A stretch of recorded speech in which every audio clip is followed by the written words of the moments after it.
Shapovalov, Tsitsipas, Minaur. This is the future of pro tennis. This young man's got a lot of gumption. He just fights and fights and fights.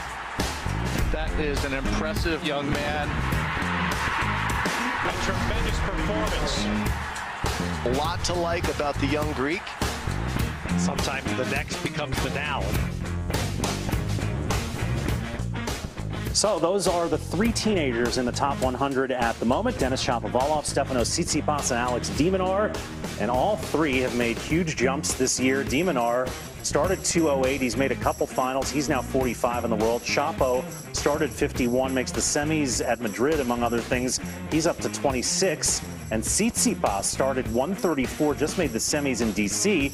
He is now up to 27 in the world, which leads us to our tough call question for today.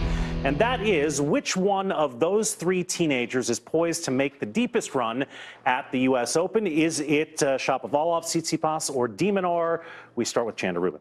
Well, I think you can make the case for any of the three, but I'm going to make the case for Shapovalov. I think, it's tougher. Once you start getting your ranking up, it's tougher to keep rising. It becomes more difficult to get through the big name players, especially on the bigger stages. And when you look at Shapovalov, just outside the top 50 to start the year, now he's 26 in the world. I think this year he's sort of settling into being that guy with a little bit of a target on his back in some matchups, but also players getting used to his game, knowing what to expect, and he's sort of battling through it. He's been just a little up and down, but he's had a couple of good spots this year, a couple of semifinals and some tournaments, got to the round of 16 at the U.S. Open last year, so you wonder how he'll feel defending those points. But I think with him backing up somewhat so far his result from Canada last year, I think that's a good sign for him as well, and he's sort of settling into the place where he is. All right, so Chanda votes for Chapo. For whom do you vote?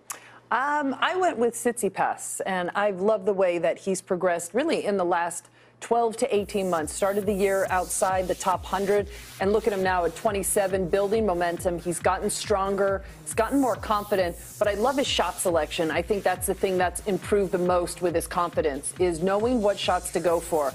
Talk about it a lot when a player is really talented and has options. Sometimes it takes them a little bit of time to figure out how they want to play, and that's really settled in nicely for him. He's accumulating wins. He's getting used to winning on this level. He just beat Dominic Thiem today. He hasn't made a huge run at a major yet. I think it's coming. Nobody voted for Alex de Minaur. That's you. Well, we were just going to give you the one. I don't think I get a vote. He did make the final in D.C. last week. On the other hand, you picked the two players who will be seeded at the U.S. Open. We're not dumb. Whereas, yeah, well, no one's ever accused you of that.